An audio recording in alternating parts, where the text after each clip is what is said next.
ሁለተኛ ነገሥት ምዕራፍ 14 በእስራኤል ንጉስ በኢዮአካዝ ልጅ በዮአስ በሁለተኛው ዓመት የይሁዳ ንጉስ የኢዮአስ ልጅ አሜስያስ ነገሰ። መንገስ በጀመረ ጊዜ የ25 ዓመት ጎልማሳ ነበረ። በኢየሩሳሌምም 29 ዓመት ነገሰ። እናቱም ዮአዳን የተባለች የኢየሩሳሌም ሴት ነበረች። በእግዚአብሔርም ፊት ቅን ነገር አደረገ። ነገር ግን አባቱ ኢዮአስ እንዳደረገ ሁሉ እንጂ እንደ አባቱ እንደ ዳዊት አላደረገም። ነገር ግን በኮረብቶቹ ላይ ያሉት መስገጃዎች አልተወገዱም።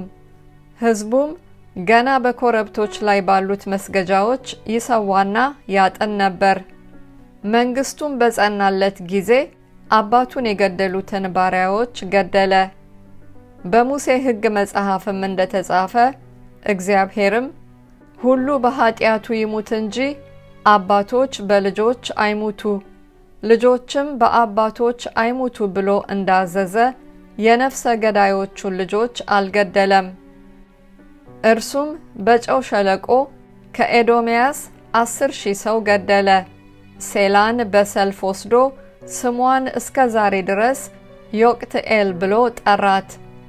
በዚያን ጊዜም አሜስያስ ና እርስ በርሳችን ፊት ለፊት እንተያይ ብሎ ወደ እስራኤል ንጉስ ወደ ኢዩ ልጅ ወደ ኢዮአካዝ ልጅ ወደ ዮአስ መልእክተኞችን ላከ። የእስራኤልም ንጉስ ዮአስ የሊባኖስ ኩርንችት ልጅህን ለልጄ ሚስት አድርገ ስጠው ብሎ ወደ ሊባኖስ ዝግባ ላከ። የሊባኖስም አውሬ አልፎ ኩርንችቱን ረገጠ። ኤዶምያስን በእውነት መታህ፣ ልብህንም ከፍ ከፍ አደረግህ፣ በዚያ ተመካ፣ በቤትህም ተቀመጥ። አንተ ከይሁዳ ጋር ትወድቅ ዘንድ ስለምን መከራ ትሻለህ ብሎ ወደ ይሁዳ ንጉስ ወደ አሜስያስ ላከ። አሜስያስ ግን አልሰማም። የእስራኤልም ንጉስ ዮአስ ወጣ። እርሱና የይሁዳ ንጉስ አሜስያስም በይሁዳ ባለች በቤት ሳሚስ እርስ በርሳቸው ተያዩ። ይሁዳም በእስራኤል ፊት ተመታ፣ እያንዳንዱም ወደ ድንኳኑ ሸሸ። የእስራኤልም ንጉስ ዮአስ የይሁዳን ንጉስ የአካዝያስን ልጅ የኢዮአስን ልጅ አሜስያስን በቤት ሳሚስ ይዞ ወደ ኢየሩሳሌም መጣ። የኢየሩሳሌምንም ቅጥር ከኤፍሬም በር ጀምሮ እስከ ማዕዘኑ በር ድረስ 400 ክንድ አፈረሰ። ወርቁንና ብሩን ሁሉ በእግዚአብሔርም ቤትና በንጉሱ ቤት መዛግብት የነበሩትን ዕቃዎች ሁሉ በመያዣም የተያዙትን ወስዶ ወደ ሰማርያ ተመለሰ። የቀረውም ያደረገው የዮአስ ነገር ጭከናውም ከይሁዳም ንጉስ ከአሜስያስ ጋር እንደተዋጋ በእስራኤል ነገስታት ታሪክ መጽሐፍ የተጻፈ አይደለምን?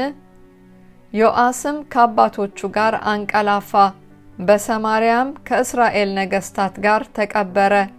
ልጁም ኢዮርብዓም በፋንታው ነገሰ።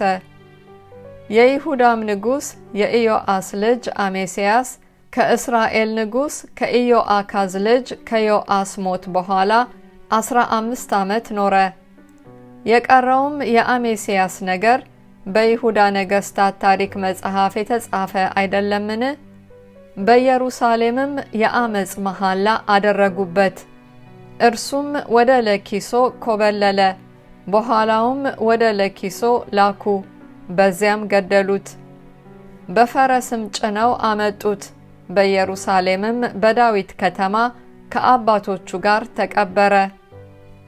የይሁዳም ሕዝብ ሁሉ የ16 ዓመት ልጅ የነበረውን አዛርያስን ወስዶ በአባቱ በአሜስያስ ፋንታ አነገሰው። ንጉሱም ከአባቶቹ ጋር ካንቀላፋ በኋላ ኤላትን ሰርቶ ወደ ይሁዳ መለሳት። በይሁዳ ንጉስ በኢዮአስ ልጅ በአሜስያስ በ15ኛው ዓመት የእስራኤል ንጉስ የዮአስ ልጅ ኢዮርብዓም በሰማርያ መንገስ ጀመረ። 41 ዓመትም ነገሰ። በእግዚአብሔርም ፊት ክፉ ነገር አደረገ። እስራኤልንም ካሳተው ከናባጥ ልጅ ከኢዮርብዓም ኃጢአት ሁሉ አራቀም። የጋት ሄፌር በነበረው በአማቴ ልጅ በባሪያው በነቢዩ በዮናስ እጅ እንደተናገረው እንደ እስራኤል አምላክ እንደ እግዚአብሔር ቃል የእስራኤልን ድንበር ከሐማት መግቢያ ጀምሮ እስከ አረባ ባህር ድረስ መለሰ። የታሰረውና የተለቀቀውም እንደጠፋ እስራኤልንም የሚረዳ እንዳልነበረ እግዚአብሔር እጅግ የመረረውን የእስራኤልን ጭንቀት አየ። እግዚአብሔርም የእስራኤልን ስም ከሰማይ በታች ይደመስስ ዘንድ አልተናገረም። ነገር ግን በዮአስ ልጅ በኢዮርብዓም እጅ አዳናቸው። የቀረውም የኢዮርብዓም ነገር ያደረገውም ሁሉ ጭከናውም እንደ ተዋጋም የይሁዳ የነበረውን ደማስቆንና ሐማትን ለእስራኤል እንደመለሰ በእስራኤል ነገሥታት ታሪክ መጽሐፍ የተጻፈ አይደለምን?